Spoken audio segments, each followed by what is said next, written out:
Hare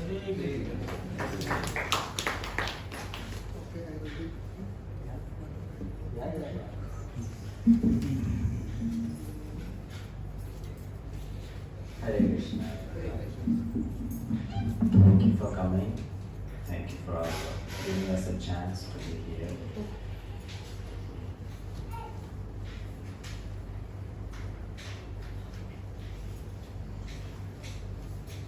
So it's the first time coming here to this temple. It's a beautiful center, nice. Like small, nice. Like a traditional South Indian right? All this design and all. Very nice. So very happy to be here with all of you. We chant Jai Radha Madhav. Anyone can play Mridanga? No one? Can play, but not as a professional. Okay. You can try. You can try.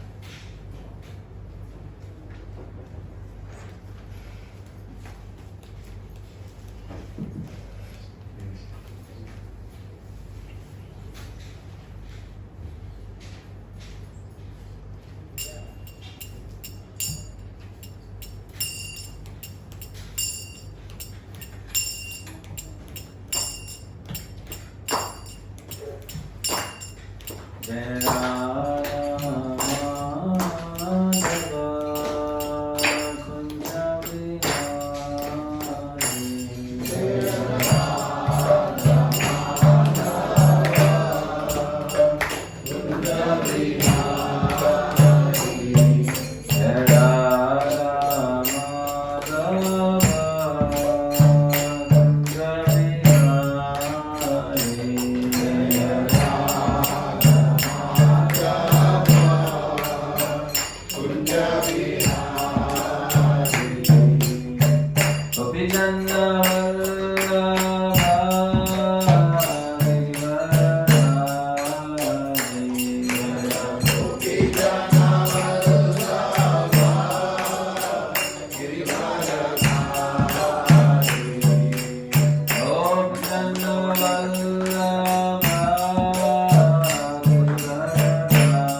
Grace of H.R. Bhaktivedanta Swami Prabhupada ki ISKCON founder Acharya Bibiji founder Srila Prabhupada ki Saveta Gaura Bhaktivinoda ki Nidai Gaur Premanande.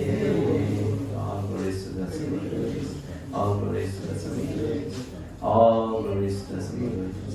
All glories, all glories, all glories to Shri Guru and Shri Gauranga. All glories to Shri Prabhupada ki Jai.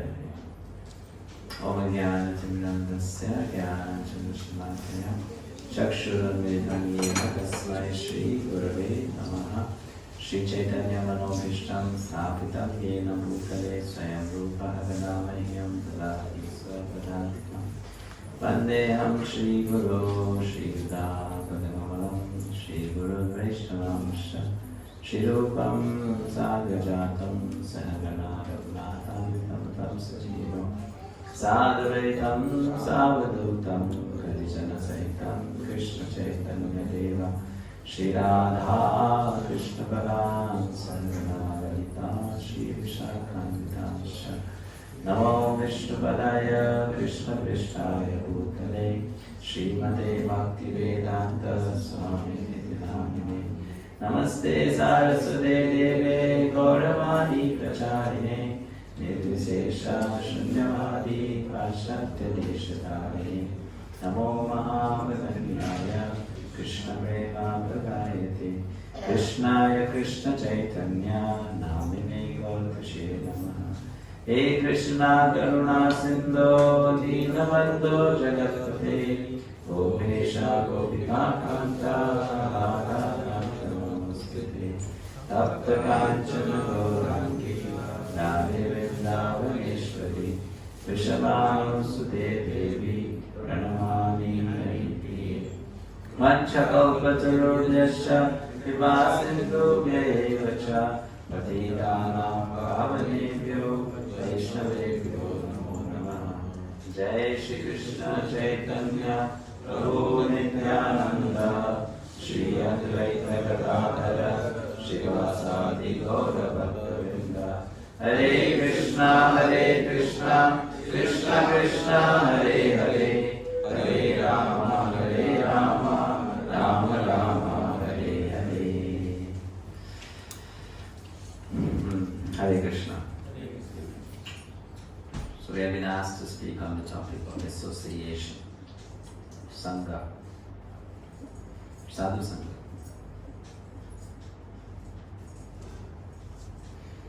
In Bhakti Rasamrita Sindhu, Srila Rupa Goswami says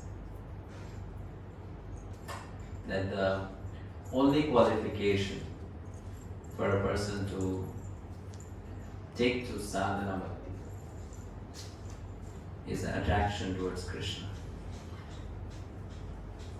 Even if that person is very sinful, when that person has little attraction to Krishna, that person can take to sadhana bhakti of pure devotional service. But that attraction towards Krishna develops because of coming into association of devotees. So basically, we come to Krishna consciousness because of association of devotees. We stay in Krishna consciousness because of association of devotees. We grow in Krishna consciousness because of association of devotees. We become perfect in Krishna consciousness because of association of devotees.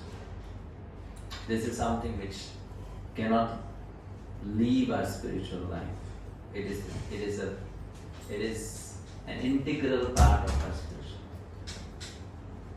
So this topic of Sangha, Sadhu Sangha, association of devotees, is something which is to be taken seriously by a new person, a new member, as well as those who are senior members, or those who have spent long time in Krishna consciousness.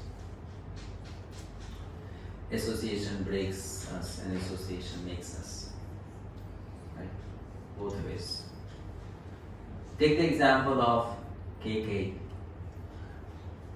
She had so much love for Lord Ramachandra. In fact, it is said that she even loved Ramachandra more than Kaushalya. Kaushalya gave birth to Ramachandra, but Kaikeyi loved Ramachandra more than Kaushalya. Her heart was full of love for Ramachandra. And because of her attachment to Ramachandra, she allowed Bharat to be always with, serving Lord Ramachandra.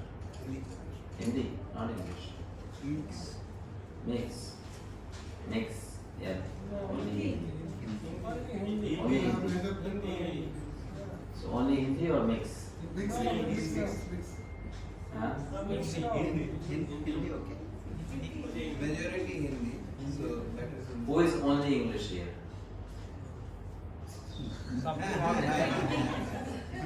Like who does not understand Hindi at all? किसी को समझ में नहीं आता। हिंदी और English नहीं आती। नहीं किसको यहाँ पे who understands only English here?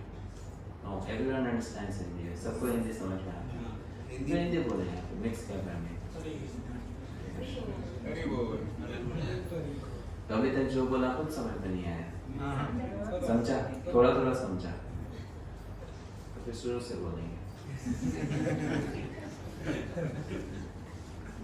तो हम ये बोल रहे थे कि श्री रूप गोस्वामी भक्ति रसामृत सिंधु ग्रंथ में कहते हैं कि साधना भक्ति में आने के लिए व्यक्ति को केवल एक ही योग्यता चाहिए। वो योग्यता है भगवान कृष्ण के प्रति आकर्षण, अट्रैक्शन। और वो भगवान के प्रति आकर्षण जो है वो भगवान के भक्तों के संग में जागृत होता है। भक्तों के संग के कारण ही कृष्ण के प्रति प्रेम बढ़ता है, प्रेम जागता है। इसलिए भक्ति में आने के लिए, भक्ति में रहने के लिए, भक्ति में बढ़ने के लिए और भक्ति में पूर्णता प्राप्त करने के लिए साधु संग अनिवार्य है। चाहे वो नया भक्त हो, पुराना भक्त हो, सबको साधु संग चाहिए, जरूरी है ना। साधु संग से या संग से या जो संग होता है उससे या तो हम बन जाते हैं या हम बिगड़ जाते हैं। उदाहरण किसका? कैकेयी माता का। कैकेयी माता ऐसे तो भगवान श्री राम की जननी नहीं है, जन्म देने वाली तो माता कौशल्या है, लेकिन कैकेयी माता को भगवान श्री राम से बहुत प्रेम था, कौशल्या से भी ज्यादा प्रेम करती थी। लेकिन उनसे गलती क्या हो गई? उन्होंने एक बहुत ही तुच्छ लो क्लास औरत के साथ संग कर लिया। संग कैसे किया? उसकी बात सुनने लगी। तो उस औरत के हृदय में भगवान के प्रति ईर्ष्या थी, मंथरा। और कैकेयी माता ने उनसे सुना, उनका संग किया और उस ईर्ष्या के कारण उनके हृदय में भगवान के प्रति जो प्रेम था वो सारा का सारा प्रेम जो सागर के समान था वो सूख गया।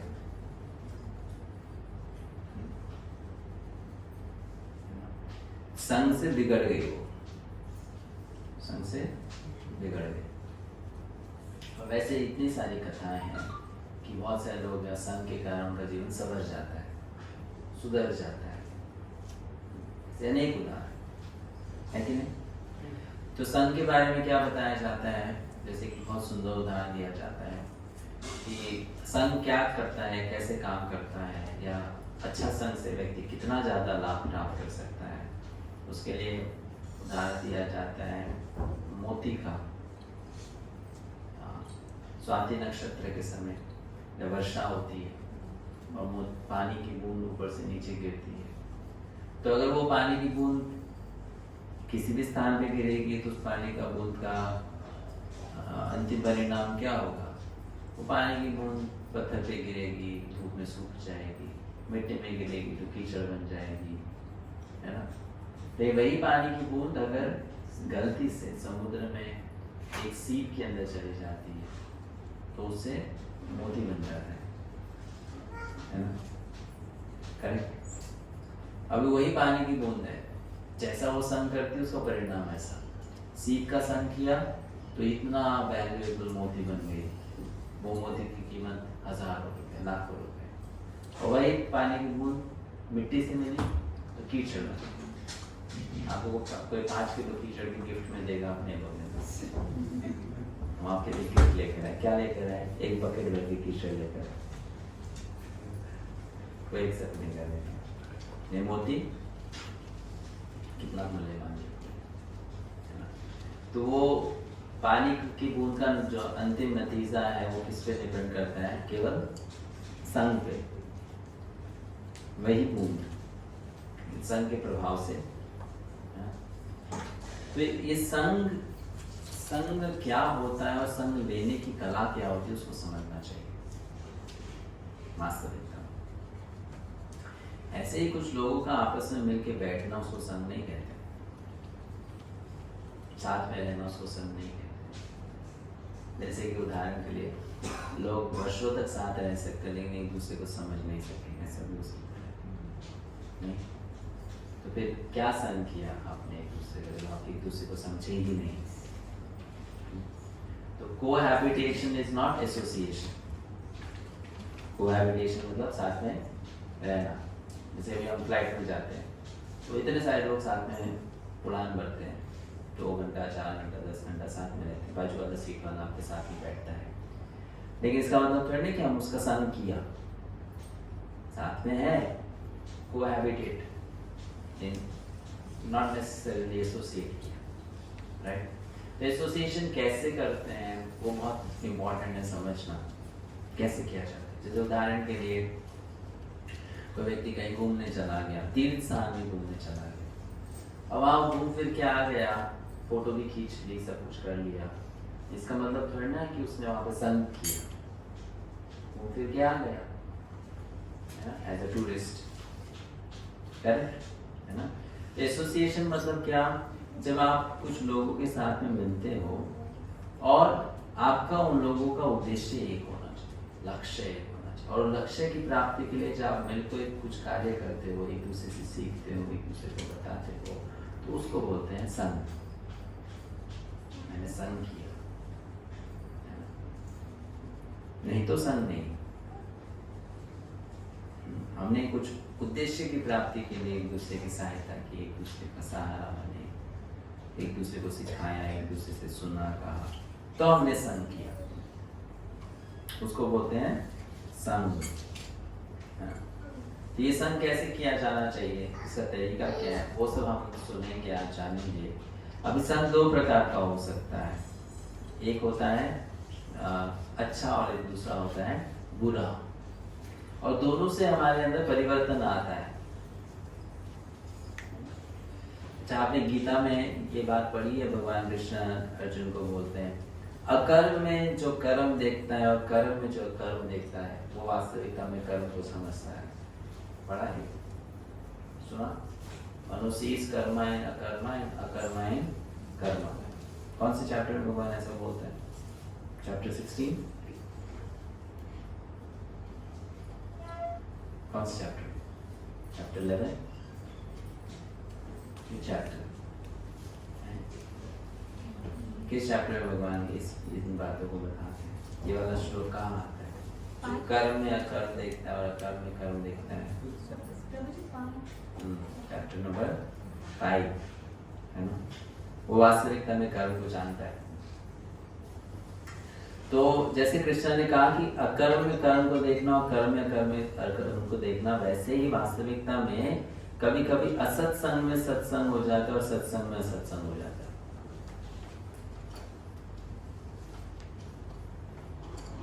क्या?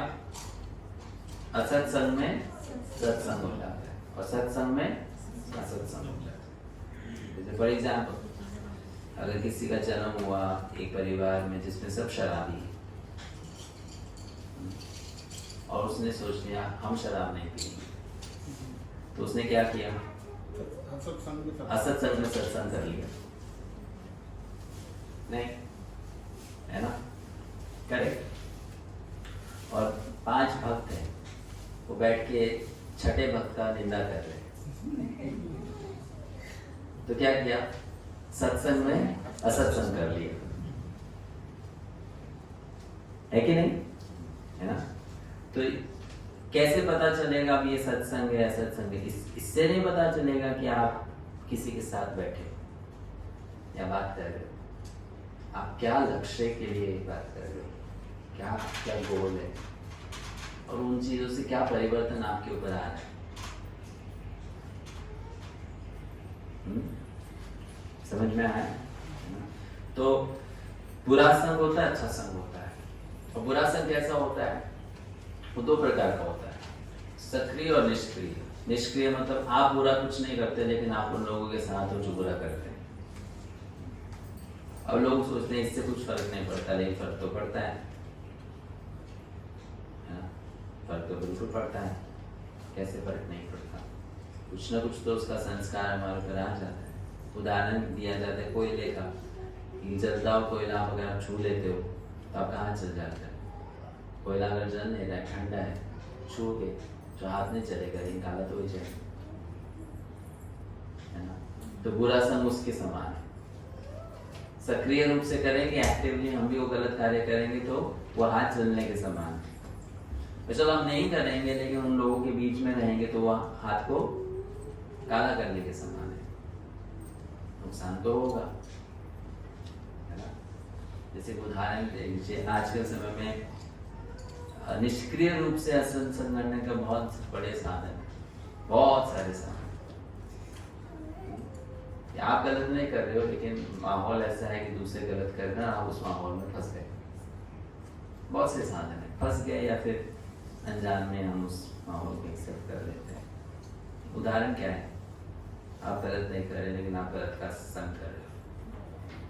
मोबाइल और मूवीज, है ना, गाने, है कि नहीं, इंटरनेट, न्यूज़पेपर, या फिर कोई स्मोक कर रहा है, आप नहीं कर रहे, लेकिन उस व्यक्ति के साथ आप रह रहे हो, उसका संग हो गया ना। आपको पता है कि पैसिव स्मोकिंग नाम की भी एक बीमारी होती है। पैसिव स्मोकिंग मतलब आप स्मोकिंग नहीं करते, लेकिन आपके आसपास के लोग स्मोकिंग करते हैं और उससे भी लोग मर जाते हैं। उन्होंने स्मोक नहीं किया, लेकिन वो ऐसे लोगों के बीच में जो स्मोक कर रहे हैं और लंग्स में प्रॉब्लम उनको हो जाती है। आप सोचिए ऐसे एक दो केसेस होते होंगे, ऐसा नहीं, हाँ, लेकिन स्टैटिस्टिक्स बताता है कि पैसिव स्मोकिंग के कारण लोगों को lung cancer, breast cancer, heart attack, asthma जैसी प्रॉब्लम होती है और सालाना 6 से 8 लाख लोग मरते हैं, इसलिए क्योंकि वो सिगरेट नहीं पीते लेकिन उनके आसपास कोई लोग पीते। पैसिव एसोसिएशन मतलब आपने कुछ नहीं किया, लेकिन आप उनके पीछे हो जिन्होंने किया। तो यही बात होती है जैसे हम न्यूज़पेपर पढ़ते हैं, न्यूज़ सुनते हैं, वास्तविकता में प्रॉब्लम नहीं है, लेकिन हम उनका संग करके हम टेंशन में आ जाते हैं। जैसे एक सच्ची घटना है, एक बार हम वृंदावन में पढ़ रहे थे तो हमारे टीचर बोले, वो थे यूक्रेन से, तो उसकी माँ यूक्रेन में बैठी है, वो वृंदावन में है, और उनकी माँ ने न्यूज़ में देखी है कि इंडिया में कहीं पे भूकंप आ गया, तो तुरंत माँ को कहा था, बेटा भूकंप आ गया इंडिया में, है ना, तुम ठीक से रहना। रोहित ने, इंडिया बहुत बड़ा है इंडिया में भूकंप आया तो कोई शहर पे आया होगा, मैं वृंदावन में, यहाँ पे कोई भूकंप नहीं आया, मैं ठीक हूँ, आप क्यों टेंशन ले रहे हो? तो अब देखिए ना, बेकार का टेंशन हुआ ना, कोई कारण नहीं था टेंशन करने का। वैसे हम लोग भी न्यूज़पेपर पढ़ के, न्यूज़ सुन के अज्यूम करने लग जाते हैं कि हाँ बुरा हो जाएगा, बुरा हो जाएगा, बुरा हो जाएगा, उसके साथ में वो हमारे साथ भी हो जाएगा, है ना, राइट? तो ये अननेसेसरी स्ट्रेस है। नहीं क्यों हुआ? सन के कारण हुआ। जैसे कि सच्ची घटना है, हम एक बार पहले जब ये आश्रम ज्वाइन नहीं किए थे, उससे पहले हम पढ़ाते थे घर में बच्चों को, जाकर ट्यूशन पढ़ाते थे। तो एक माता जी के घर हम गए थे, रूबी हेगड़े नाम था उसका, क्रिश्चियन थी वो। तो दी प्रॉब्लम, मैंने उससे बोला, सर मैंने तो ना 1 साल हो गया न्यूज़पेपर पढ़ना ही छोड़ दिया। बोले क्यों?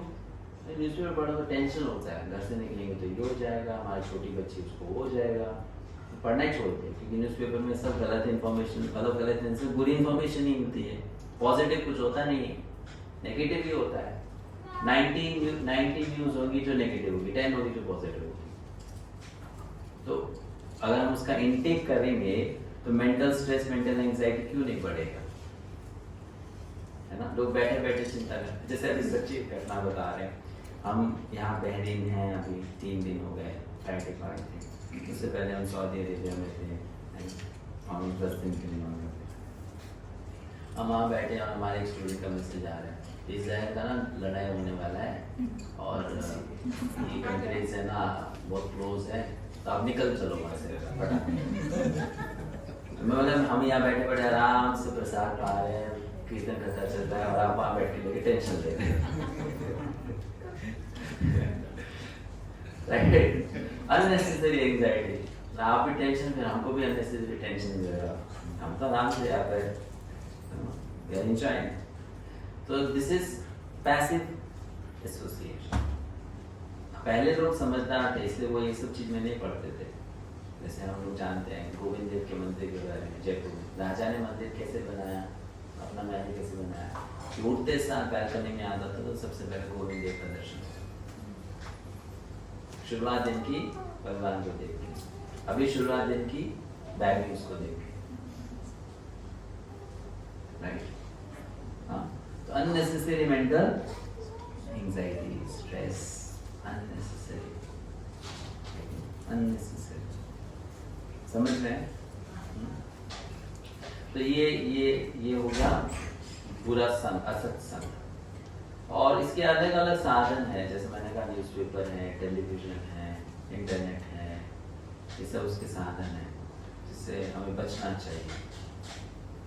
अजामिल किसका शिकार था? निष्क्रिय संग का ही तो शिकार था। किसी 2 लोगों को गलत करते हुए देख लिया, फिर मन में इच्छा आ गई कि मुझे भी ऐसा करना है। लेकिन अजामिल की बहुत सुंदर पत्नी थी, सुंदर पत्नी थी, सुशील पत्नी, ब्राह्मणी के साथ में विवाह, ऐसा भी नहीं कि पत्नी बेकार थी, अच्छी पत्नी थी, है ना। लेकिन वो पूजा का सामग्री लेने के लिए गया और देखा कि सड़क के किनारे पर खुलेआम एक शूद्र और शूद्रानी काम वासना के शिकार होकर संग कर रहे, के मन में इच्छा आ गई मैं भी इस वैश्य का संग करना चाहता। निष्क्रिय रूप से संग किया, देख लिया, बस इच्छा आ गई। तो ये है असत संग करने के तरीके, जिससे हमें बचना चाहिए, बहुत जरूरी है, बहुत जरूरी, सावधान रहना चाहिए, बहुत जरूरी। और असत और सत्संग क्या है? सत्संग बहुत सुंदर है। सत्संग का बारे में बताया जाता है कि वास्तविक में सत्संग का गुण क्या है। हमें कैसे पता चलेगा कि हम सत्संग करेंगे, सत्संग करेंगे? कैसे जानेंगे कि हमने सत्संग किया, क्या सत्संग किया? तो ये श्लोक है, आदि शंकराचार्य कहते हैं, सत्संगत्वा निस्संगत्वम, निस्संगत्वा निर्मोहत्वम, निर्मोहत्वा निश्चलत्वम, निश्चलत्वे जीवन मुक्ति। तो कहते हैं कि सत्संग से क्या होगा? अपने आप असत्संग छूट जाएगा। अगर सत्संग किया तो अपने आप असत्संग छूट जाएगा, मुश्किल नहीं है। इसको हमने तो हम देखते हैं ना, अपने आप बुरी आदतें धीरे धीरे छूट जाती है अगर वास्तविक सत्संग किया है तो। आपको पता है इंडिया में एक बहुत फेमस सिंगर थे, अभी तो नहीं थे, भगवान कृष्ण के भजन गाते थे, विनोद अग्रवाल, नाम सुना है? जो नॉर्थ इंडिया से, उन्होंने सुना, साउथ इंडिया में पता नहीं। तो कव्वाली के रूप में भगवान के भजन गाते हैं, अच्छा गाते हैं, बहुत famous, all over the world famous. Vinod Agarwal के आप भजन यूट्यूब पे चाहिए, मिलियंस ऑफ व्यूज मिलेंगे, बहुत सुंदर गाते भी थे, ज्ञान भी बहुत था शास्त्रों का। लेकिन इतने फेमस कृष्ण भजन गायक होने के बाद भी उनसे शराब नहीं छूटी। वो बोलते भी थे शराब नहीं छूटती। और हम इस काम में देखते हैं कि आप चाहे प्रचारक ना भी हो, आपको लेक्चर देना आता भी ना हो, है ना, आपको करताल मृदंग बजाना, कीर्तन करना भी ना आता हो, कुछ भी ना आता हो, आप सिंपल से भक्त हो, वो भी बुरी से बुरी आदत छोड़ देता है। क्यों? सत्संग किया तो असत्संग अपने आप धीरे धीरे कम होगा, छूटेगा, है ना। और जब असत्संग छूट जाएगा तो निर्मोहत्व, मोह चला जाता है बेकार की चीजों से, गलत चीजों से, जो एक आसक्ति होती है ना, वो चला जाता है, गलत चीजों के लिए आसक्ति चली जाती है। निर्मोहत्व निश्चल तत्व, फिर व्यक्ति निश्चल हो जाता है जीवन के सही उसूलों को पालन करने में, और फिर अंत में वो जीवन मुक्ति को प्राप्त करते हैं। तो एक सत्संग का स्वभाव क्या है? जब हम सत्संग में आएंगे ना, सबसे पहले वो आईने की तरह काम करता है। आईने की तरह काम करने का मतलब है जैसे आप हो आपको वैसा दिखाएगा, आपको माया में नहीं रखेगा, है ना। जैसे प्रभुपाद जी के पास में गिरिराज महाराज बोले एक बार, प्रभुपाद जी अभी भक्ति करते करते ऐसा एहसास हो रहा है कि हम कृष्ण भावना भावित हो गए, लेकिन कभी कभी हम माया में चले जाते हैं। प्रभुपाद ने कहा नहीं नहीं, तुम कभी कभी कृष्ण को स्मरण करते हो, हमेशा तुम माया में रहते। तो सत्संग का अर्थ क्या है? वो हमें वास्तविकता में हमारी असली जो स्थिति है वो दिखाता है, हम कितने अच्छे हैं, हम कितने बुरे हैं। रियलिटी सत्संग में नहीं होगा। ऑफ कोर्स ये थोड़ा सा देखने में हमको बुरा लग सकता है या सुनने में, क्योंकि अगर चेहरे पे दाग है और आईना वो दाग दिखाएगा तो अच्छा नहीं लगेगा, लेकिन सत्संग का स्वभाव ये है कि हम सत्संग में आएंगे तो आईने की तरह काम करता है। वास्तविक पहचान क्या हमारे को बताता है, हम शरीर नहीं, हम आत्मा है। लोग सत्संग में जाते हैं लेकिन सत्य विषय का चर्चा ही नहीं करते। सत्संग में जाके बोलते हैं हेल्थ कैसे ठीक किया जाए, है ना, पेट को कम कैसे किया जाए। आजकल सत्संग में यही तो होता है, लेकिन पति पत्नी के संबंध को कैसे सुधारा जाए, राइट। तो वो सत्संग का, उसमें सत्य विषय का चर्चा का होगा। सत्संग मतलब जहाँ पर सत्य को जानो। अब ये सब विषय तो सत्य वस्तु नहीं है, करेक्ट है ना। तो सत्संग मतलब जो आईने के समान काम करेगा, वो बताएगा कि हम कितने वास्तविकता में भक्ति में आगे बढ़ रहे हैं। दूसरा सत्संग जैसे सोना होता है, तो सोने को परखने के लिए पत्थर होता है ना, परखा जाता है उससे सोना कैसा है। वैसे सत्संग में हम वास्तविकता में आएंगे तो हमें पता चलेगा हम कैसे भक्त हैं, कितने अच्छे भक्त हैं। घर में बैठे रहेंगे तो क्या हम बहुत अच्छा भक्त हैं, सत्संग में आते तो अरे हमसे भी तो अच्छा भक्त है। हम सुबह 5 बजे उठ के सोचते हैं बड़ा जल्दी उठ गए, कभी कभी मंदिर आएंगे और देखेंगे, होता है ना, कभी कभी आप मंदिर बहुत जल्दी पहुंच जाते जा सकते हैं, शायद फर्स्ट बैच पहुंचने वाला, मुझसे पहले कोई नहीं आया होगा, आप जाके देखो आपसे पहले कोई आके बैठ के जब कर। सत्संग में आके अपने आप ऐसा पता चलता है कि हमसे भी भक्ति में आगे बहुत सारे लोग हैं। उससे क्या होती है, नम्रता आ जाती है। तो घर बैठे बैठे हर व्यक्ति अपने आप को share and the best devotee है कि नहीं। मंदिर जाके अरे नहीं ये तो हमसे इसमें अच्छे हैं, वो तो हमसे उस चीज में अच्छे हैं, तो व्यक्ति फिर हम्बल हो जाता है, नम्र हो जाता है, राइट है ना। प्रभुपाद जी एक बार जू बीच में वॉकिंग कर रहे थे, तो एक इंसान आया उनके पास में, बोला प्रभुपाद जी मैं पूरी गीता को 48 मिनट्स में पढ़ सकता हूँ, उच्चारण कर सकता हूँ, पाठ कर सकता हूँ। प्रभुपाद जी ने तुरंत उसको पूछा तुम क्या 48 मिनट्स तक जी सकते हो गीता को? केवल 48 मिनट्स के लिए जी सकते हो, पाठ तो कर सकते हो, है ना। नहीं, वास्तविकता में हमारा स्तर क्या है भक्ति का, वो हमें पता चलता है कि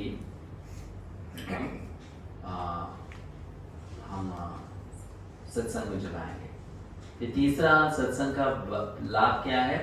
सत्संग हमें बल देता है कि जो समाज की गलत दिशा में लोग बढ़ रहे हैं ना, जो धारा बह रही है, हम उसके ऑपोजिट डायरेक्शन में कैसे जाएं?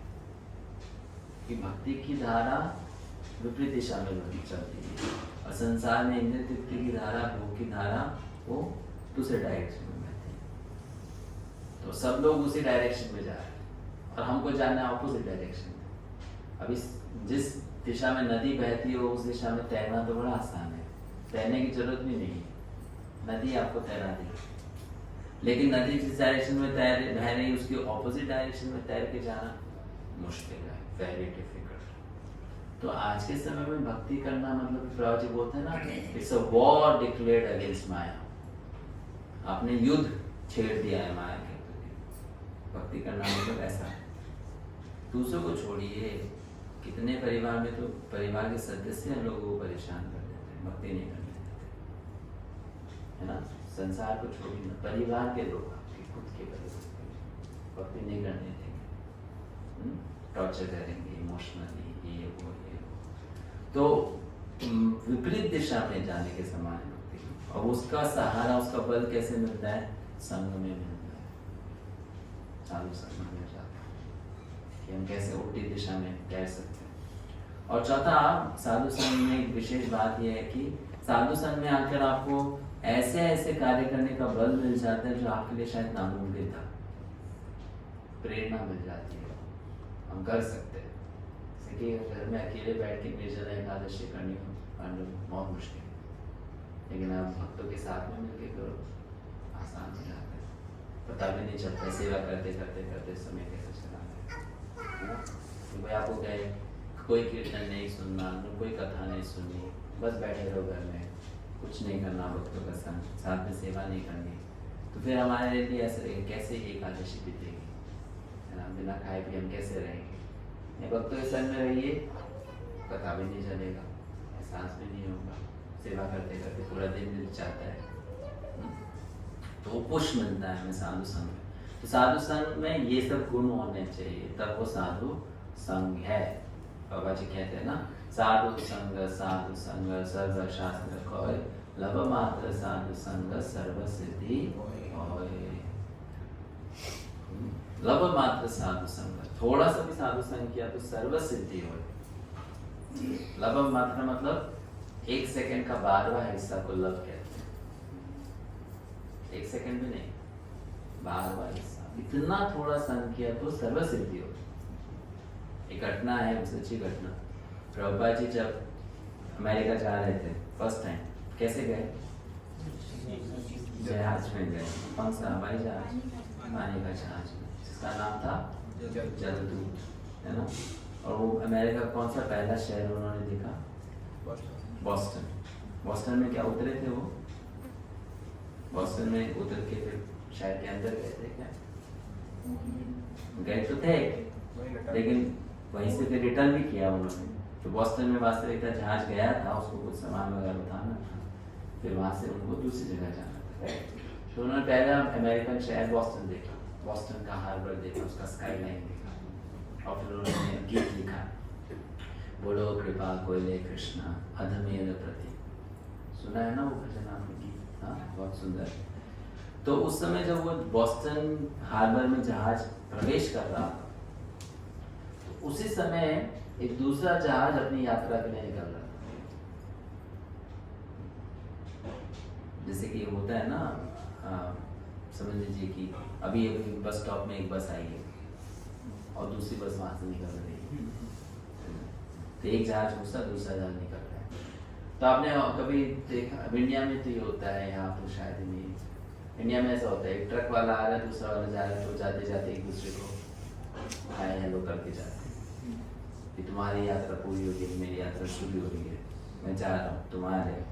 लेकिन उनके बीच में चलता रहता है, जो रेगुलर ट्रैवलर्स होते हैं, है ना। तो वैसे ये जहाज जा रहा था, वो जहाज आ रहा था, तो जो जाने वाला जहाज का कप्तान है, वो आने वाले जहाज के कप्तान को ऐसे ऐसे कर रहा था कि मैं भी जा रहा हूँ उस दिशा में, तुम उस दिशा से आ रहे हो, तो विश मी लक। और प्रभुपाद जी जलदूत जहाज के डेक पर खड़े हुए थे उस समय। प्रभुपाद जी ने दूर से देखा, अरे वो जहाज वाला ना है हमारी तरफ देख के ऐसे ऐसे कर रहा है, प्रभुपाद जी ने भी उसको देख के ऐसे ऐसे करना शुरू कर दिया। अब उस जहाज के कप्तान ने प्रभुपाद जी को तो नोटिस किया नहीं था, वो तो उस कप्तान के लिए कर रहा था। तो जैसे उनकी आंखें प्रभुपाद जी के ऊपर पड़ी, बड़ा आकर्षित हुए कि प्रभुपाद जी गेरुआ वस्त्र पहने हुए थे, उनका खुद का अपना एक तेज है, कांति है, चमक रहे थे वो, है ना। तो प्रभुपाद जी को देखकर वो व्यक्ति बड़ा आश्चर्यचकित हुआ कि इतना तेजस्वी इंसान ये कौन है जो जहाज पे खड़ा है। और उनकी आंखें प्रभुपाद जी के ऊपर से उठी ही नहीं जब तक जहाज एकदम दूर नहीं चला गया। एक छाप सा पड़ गया उनके मन में प्रभुपाद जी के आकृति का, और वो सोचते रहे कि कौन है साधु, ये व्यक्ति कौन है, बहुत दिव्य है, विशेष है। आप विश्वास नहीं करोगे, तो उनका जहाज जब यूरोप पहुंचा और यूरोप में वो पहले अपने पोर्ट पे उतरे, तो उतरते साथ उनको सड़क पर वहाँ पे इस्कॉन के भक्त मिल गए और इस्कॉन के भक्तों ने उनको बुक्स दे दी। जैसे उन्होंने बुक खोला तो बुक में उनको चित्र दिखा, और वो चित्र किसका था? उसी व्यक्ति का था जो ऐसे ऐसे हाथ लगा था। प्रभुपाद जी ने तो एक ग्रीटिंग के रूप में हाथ हिलाया था, तुमने हाथ हिलाया, मैं भी हाथ हिला दी। लेकिन उतना सा संग के कारण वो व्यक्ति इतना प्रभावित हो गया कि आपको स्वामी इस्कॉन में नहीं है, लेकिन उन्होंने कुछ ही समय बाद में इस्कॉन ज्वाइन कर लिया, फिर वो सन्यासी बन गए। अभी भी सन्यासी है, इस्कॉन में नहीं है, बाहर एक सन्यासी। कितना संग किया? थोड़ा सा, मात्र। क्या किया? बस देखा तो सही, और कुछ नहीं किया, राइट। लेकिन इतना परिवर्तन आ गया कि उस व्यक्ति ने ये मार्ग को अपना लिया। तो लव मात्र साधु संग सर्व सिद्धि होए, है ना। एक दूसरी कथा आपको सुनाते हैं। प्रभुपाद जी फ्लाइट में ट्रैवल कर रहे थे, तो उनके साथ में श्रुति कीर्ति प्रभु थे और एक और डिवोटी थे। तो बताते प्रभुपाद जी की आदत थी, जैसे फ्लाइट में बैठ जाते थे, कभी कभी तो टेक ऑफ भी नहीं होता था, प्रभुपाद जी बोलते थे निकाल लो कुछ खाने के लिए। वो फ्लाइट में तो खाते नहीं थे, भूख लग जाती थी। तो बहुत लोग को पता था कि प्रभुपाद जी को फ्लाइट में भूख लगती है, तो वो कुछ ना कुछ कैरी करते थे अपने साथ। तो ऐसे ही फ्लाइट में बैठ गए, प्रभुपाद जी ने निकालो, तो उनके पास में पफ्ड राइस था, मुरमुरा। तो प्रभुपाद जी को पफ्ड राइस दे दिए, जितना भी था प्रभुपाद जी के सामने रख दिया। तो प्रभुपाद जी ने थोड़ा सा खाया और आधा छोड़ दिया, आधा छोड़कर साइड कर दिया, ये तुम लोग खा लो। तो दो थे प्रभुपाद जी के साथ में बैठने वाले, तो उन्होंने उसका जो बच गया था उसका दो डिवाइड किया था, और एक अपने लिए एक दूसरे के लिए। तो उसी समय एयर हॉस्टेस इधर उधर घूम रही थी, वो सबको सर्व कर रही थी अलग अलग प्रकार के भोजन में। तो अचानक से उस एयर हॉस्टेस ने क्या किया, श्रुति कीर्ति प्रभु के सामने जो पेपर पड़ा था जिसके ऊपर में पफ राइस था, बिना कुछ बोले कुछ किया, वो पफ राइस उठा के खा लिया एक मुट्ठी। तो ये तो श्रुति कीर्ति प्रभु को बहुत आश्चर्य करने वाली बात लगी कि एयर हॉस्टेस ऐसे कैसे कर सकती है, ये तो अगेंस्ट एटिकेट है, किसी की प्लेट से बिना बोले उठा के खा लेना। तो वो सोचे नहीं, कुछ ना कुछ तो अभी होगा, something interesting is going to happen. तो खा के उसको बोला, अरे ये क्या है, दिस इज वेरी नाइस। तो उन्होंने बताया कि दिस इज पफ राइस, तो आप हमारा क्यों नहीं खाते हो? तो एक्सप्लेन किया, नहीं हम लोग वी लिव प्योर लाइफ, सात्विक हम खाते हैं, तो हम ये सब चीज़ नहीं खाते जो आप सर्व करते हो। तो उसको लगा अच्छा आप लोग ये सब नहीं खाते, तो फ्रूट्स तो खाते होंगे और दूध भी पीते होंगे। तो श्रुति में हाँ we take fruits. Prabhupada ji की तरफ देखा, Prabhupada ji fruits, yes we take fruits. दूध milk, yes we take milk also. तो श्रुति की तरफ बोले but we are travelling economic class, economic class में तो आप ये सब सर्व नहीं करते। तो बोले वो चिंता आप मत करो, मैं व्यवस्था करती हूँ।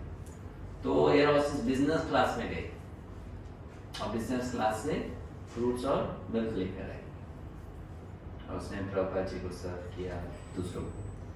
तो श्रुति के तो उसकी तरफ देख रहे हैं, प्रभुपाद जी की ओर देख रहे हैं, उसकी ओर देख रहे हैं। प्रभुपाद जी ने श्रुति के को देखा क्योंकि ये ये तो थोड़ा सा आश्चर्यचकित हो गया, शॉक्ड हो गया, ऐसे कैसे एयर होस्टेस इतना इतना खातिरदारी क्यों कर रही? That's okay, women's nature is to serve. स्त्रियों का स्वभाव होता है सेवा करना, और जिन्हें बस बात को ऐसे टाल दी।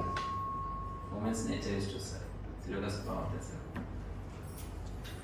लेकिन श्रुति कीर्ति प्रभु के मन में ये इंसिडेंट छप गया कि यार कुछ तो है, कुछ तो इसके पीछे सीक्रेट है।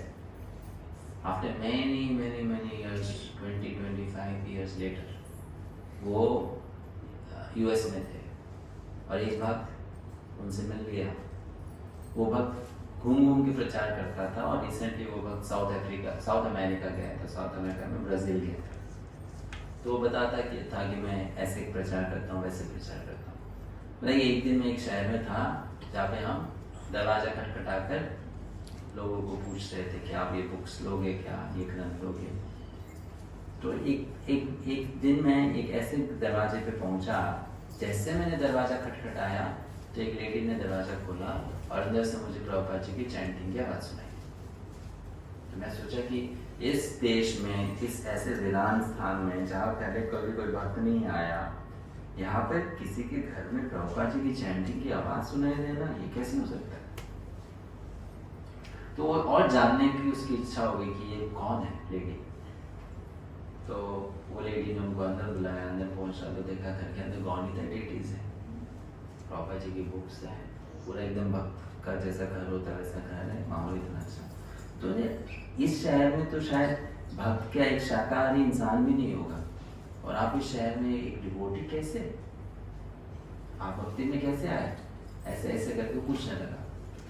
तो वो लेडी बोलती है, एक्चुअली 20-25 साल पुरानी बात है, मैं ना एक हवाई जहाज में एयरहोस्टेस थी,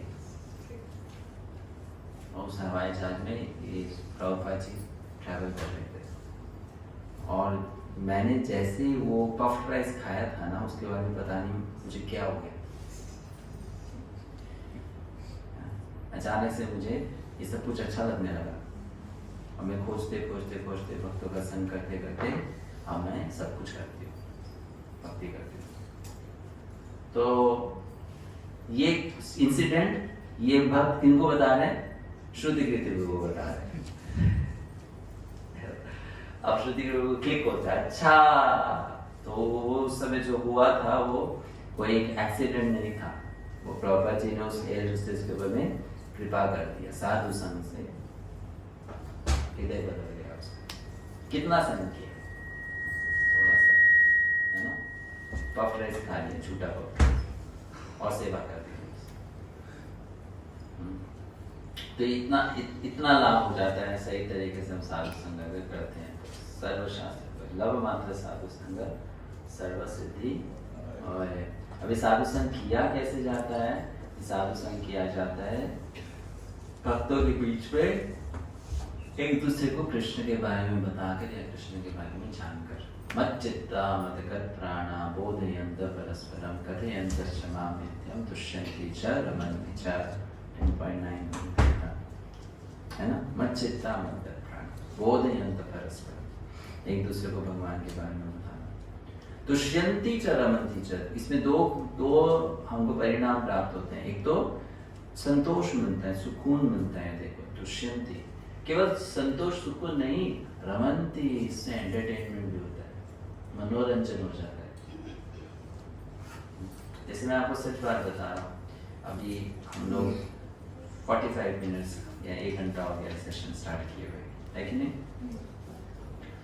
तो अभी 1 घंटा के सेशन के बाद में आप देखना, आपको मन एकदम हल्का मिलेगा, शांति से अनुभव। आप 1 घंटा टीवी देख लो, क्या होगा?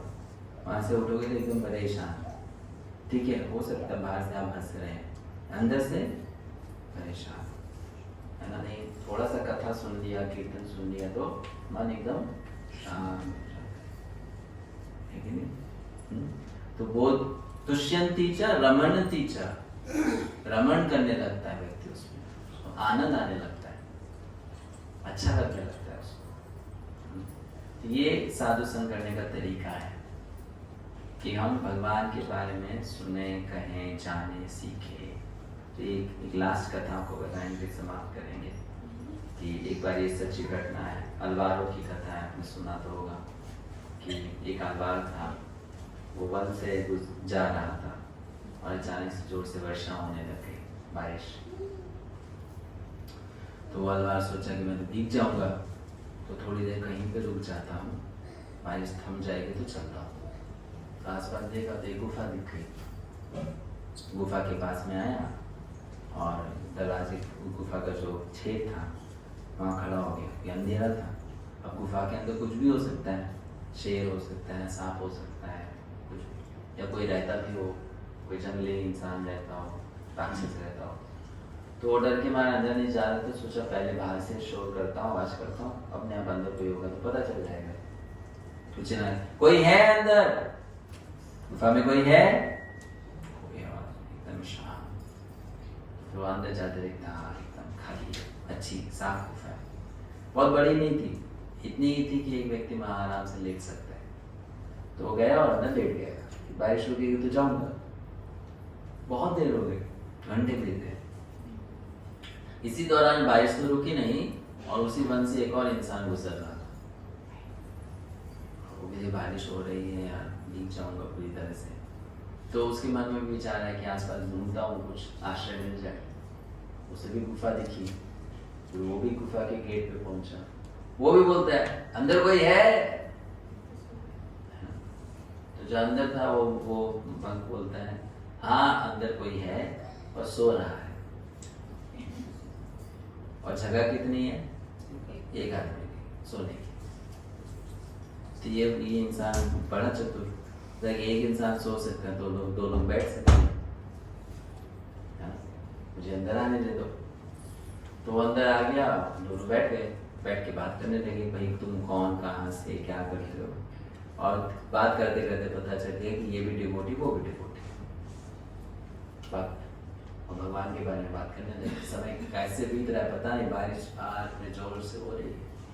तो एक तीसरा व्यक्ति वहां पहुंच जाता है, उसकी सेम प्रॉब्लम, गेट टाइप, कोई है अंदर, वे डिस्टर्ब हो जाते हैं। हाँ है, दो लोग हैं बैठे हैं, बात कर रहे हैं और तीसरा नहीं आ सकता, चले जाओ। तो तीसरा क्या बोलता है, दो लोग बैठे हैं तो तीन लोग खड़े हो सकते हैं, मुझे अंदर आने दो। अरे ये भी समझदार इंसान, बुद्धिमान है, चलो आ जाओ, तुम भी आ जाओ। और ये तीसरा भी भगवान का भक्त निकला और तीनों बैठ के कृष्ण कथा करने लगे। तो अब एक अंधेरा हो गया, बारिश हो रही है, ये बात में डिस्कस कर रहे हैं, एक दूसरे को देख, मतलब सिकुड़ के वहाँ खड़े हैं। अचानक से वहाँ पे बहुत कंजस्टेड फील होने लगा, ऐसा लगा कि मानो अंधेरे में एक चौथा व्यक्ति भी आ गया। तो बड़ा गुस्सा है कि भाई थोड़ा सा तो शर्म करो, पूछ के आना चाहिए। तीन लोग जैसे तैसे खड़े हैं और चौथे भी आ गए। तो ये तीनों कौन आया करके घूम के देखते तो स्वयं कृष्ण खड़े थे, भगवान कृष्ण खड़े, दर्शन दिया भगवान ने उनको। क्यों? कि कृष्ण खुद बोलते हैं नाम तिष्ठामि वैकुंठे योगी नाम विधि शुभा मत भक्त यत्र गायन्ति तत्र तिष्ठामि नारद। कि जहाँ मेरा भक्त कृष्ण कथा कीर्तन करता है मैं वहां पहुंच जाता हूँ सुनने के लिए। भगवान अपने बारे में सुनने के लिए आ जाते हैं। जैसे कोई अगर आपका नाम लेता है, दूर से भी लेगा तो आपको पता चलेगा ना मेरा नाम लिया है कि नहीं। मुझे बुला रहे, अपना ही नाम सुनने में बहुत अच्छा लगता है व्यक्ति को, राइट। वैसे कृष्णा के बारे में कोई कहता है तो कृष्ण को सुनने में बहुत अच्छा लगता है। कृष्ण के कान तो सब जगह है, कृष्ण गीता में बोलते हैं, है ना, मेरे कान सब जगह है। तो कृष्ण वहां पहुंच जाते हैं। तो जहाँ साधु संग होगा, सत्संग होगा, वहां भगवान होगा। जहाँ भगवान होगा, भगवान का संग होगा। जहाँ भगवान का संग होगा, उस संग में हमको आध्यात्मिक लाभ, आध्यात्मिक सुख मिलेगा, खुशी मिलेगी, आनंद होगा। तो ये सत्संग करने का तरीका है कि कृष्ण के भक्तों के संग में आकर कृष्ण के बारे में चर्चा करना, है ना। और यही छोटे स्तर पे किया जा सकता है और यही बड़े स्तर पे किया जा सकता है। ऐसे व्यक्ति भक्ति में आगे बढ़ता है। ठीक है, तो हम यहाँ स्टॉप करेंगे। आपका कोई क्वेश्चन है तो पूछ सकते हैं।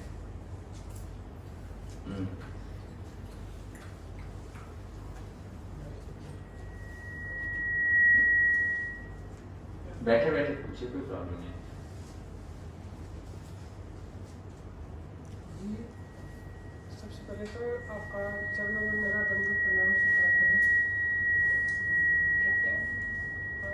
मेरा प्रश्न यह है कि भक्ति कई प्रकार की है।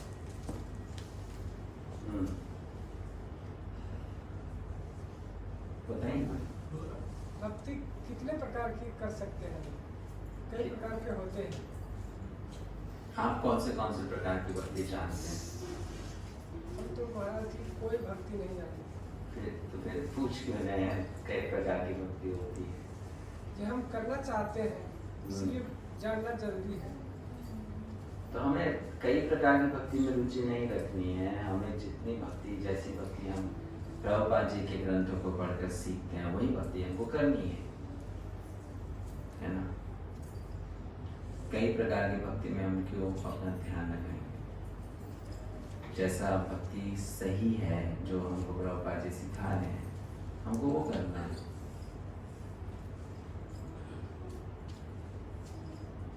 उसको समझ के उसको करना है ना।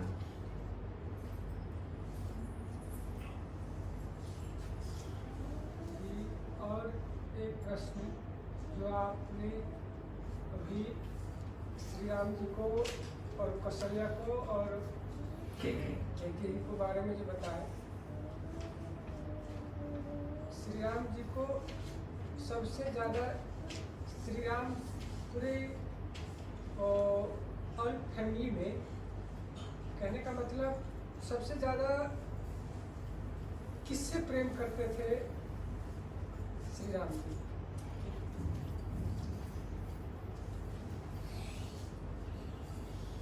भगवान श्री राम का प्रेम तो सबके प्रति है, ऐसा कुछ नहीं भगवान का प्रेम इससे ज्यादा है, उससे ज्यादा है। हर भक्त के प्रति भगवान का लगाव होता है ना। लेकिन विशेष होते हैं। विशेष तो भगवान के लिए हनुमान जी हैं, श्री राम के लिए। उनसे बड़ा कोई भक्त नहीं है। ऐसा खुद श्री राम हनुमान जी को बोलते हैं कि तुम्हारी भक्ति का जो ऋण है वो मैं नहीं चुका सकता,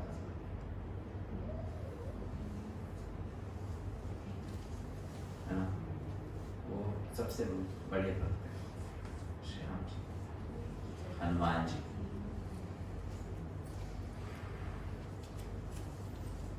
ठीक है, और कोई प्रश्न?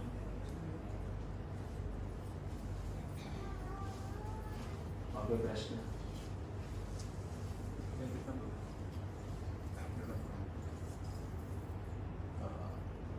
अभी जैसे हम यहाँ पे जो रीजन में है, तो यहाँ पे विदर्भी लोगों के साथ में हम रहते हैं, तो उसमें साधु संग एटीट्यूड कैसे अपना मेंटेन करते हैं? सत्संग में सत्संग कीजिए, वो तो सुनना नहीं चाहते। और सत्संग में सत्संग कीजिए, मतलब आप उनसे सीखे जो नहीं करना है, उनका संग नहीं लेना। ये काम तो उनके साथ ही। तो कीजिए, संग तो हृदय से होता है, साथ में रहने से थोड़ा होता है। साथ में काम करना कीजिए, हृदय में तो दूर रहना चाहिए। जैसे कि प्रहलाद महाराज असुरों के बीच में रहते थे, असुर नहीं बने, बीच में रहते हुए। वैसे हमें सीखना चाहिए कि कैसे हम गलत के बीच में रह के गलत न बने। उसका स्ट्रेंथ मिलता है अच्छी साधना से। अच्छी साधना करेंगे तो गलत संग हमारे ऊपर प्रभाव नहीं छोड़ेगा। अच्छी साधना नहीं करेंगे तो हम कमजोर हो जाएंगे,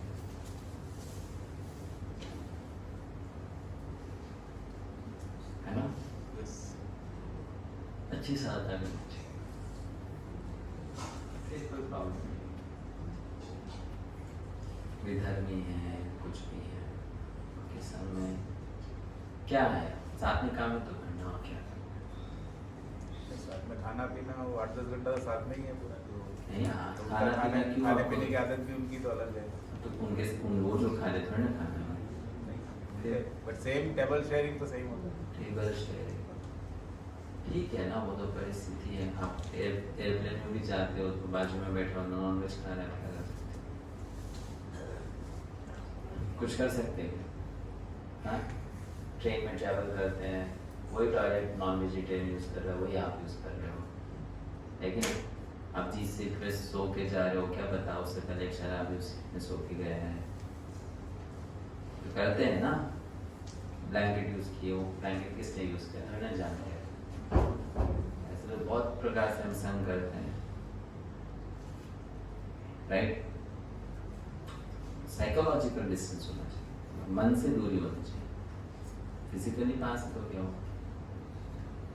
मेंटली डिस्टेंस बना देना चाहिए कि गलत है, सही है। और बहुत ज़्यादा हम इमोशनली अफेक्ट हो